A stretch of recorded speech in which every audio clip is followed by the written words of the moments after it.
These are the geese. You can hear them, you can see them. I was surprised yesterday I didn't see any. I didn't see a single one. And these are scary creatures, and I don't like to look at them too long because they get suspicious. One time I was out here with my camera, and I was getting a picture of I guess it was a hawk up at the top of a tree. And I was concentrating and trying to get this shot and not paying attention to anything else for a few minutes, I guess. So it was a hard shot, at least it was to me. And when I snap out of my concentration, I see that I'm about 2/3 surrounded by geese. They had formed a semicircle around me, and it was scary. It was scary because what would have happened next?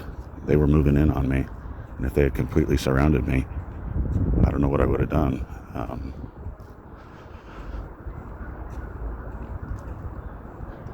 No, you don't mess with the geese.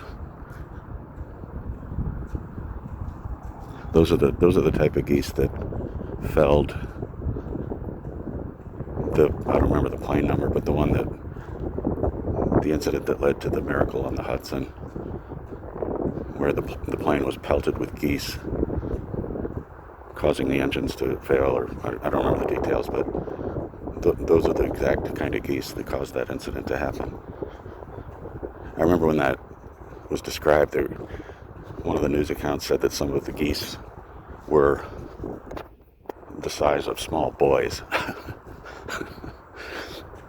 And I just couldn't help imagining the scene of hundreds of small boys flying into an airplane and causing it to crash. This happens to be the exact route of the funeral scene from The Godfather. This whole path that I've been taking since the front gate. I know this not because I'm a fan of The Godfather and I had some reason to seek this out, but somebody emailed me once and asked if I knew where this was.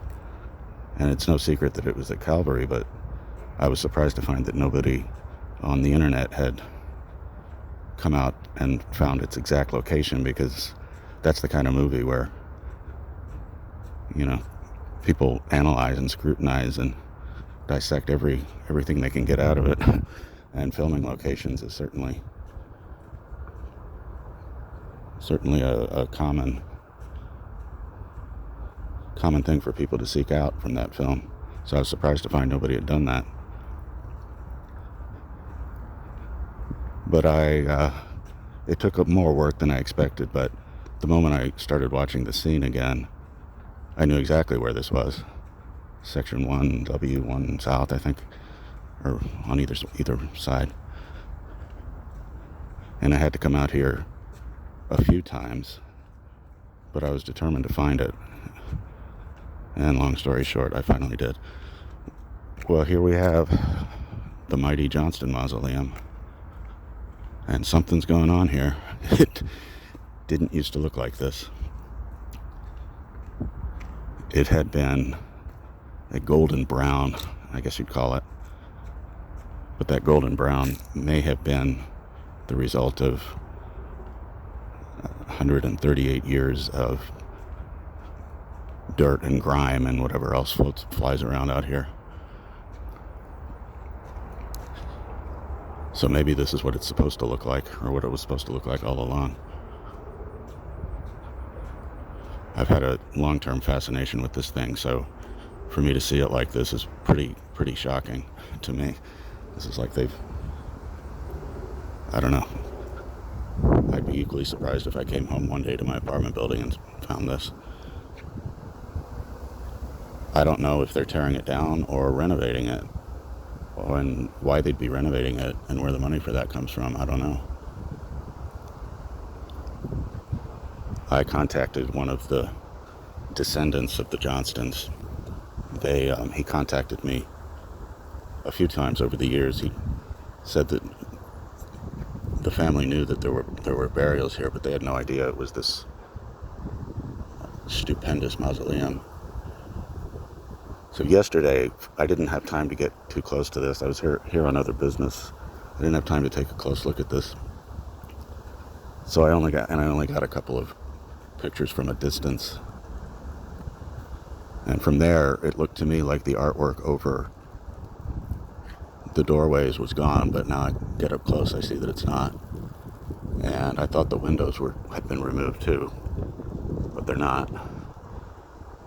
So I'm thinking they just cleaned this thing off and gave it a fresh face. And that's all the scaffolding is about, is so that they can get up to the top. You do gotta ask why this one mausoleum, aside from the fact that it's like a centerpiece of the cemetery. But if all they did was clean it off, I'm not gonna complain or make a big deal of it. My web pages about this mausoleum are some of the most visited pages on my websites.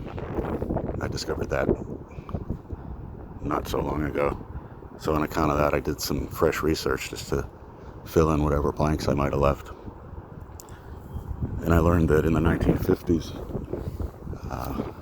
grave robbers busted into this place and tossed the body of one of the Johnstons, I can't remember which one. They tossed the body out onto the floor. For what reason, nobody really seems to know. Whoops. For what reason, nobody,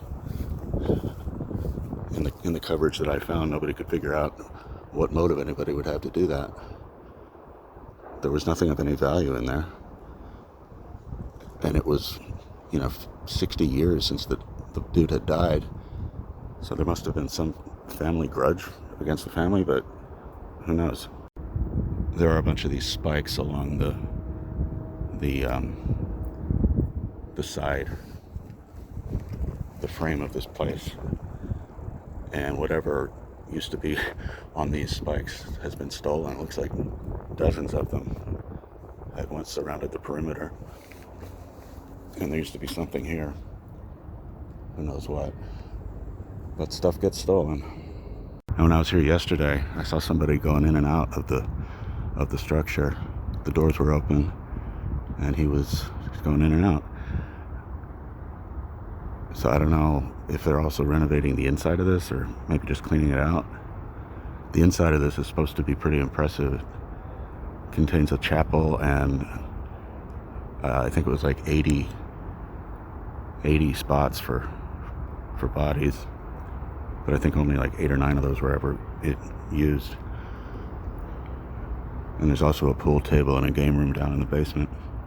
So I'm gonna head back, but the lingering question remains why, but I'm not complaining. Maybe they're intending to promote this mausoleum as a historic piece, as a tourist attraction. And I hate to go here with this, but I bet you they have some extra revenue coming in on account of the COVID stuff. So maybe they have money to spare on projects that they've been wanting to get to for a long time. Well, I look forward to seeing the scaffolding come off.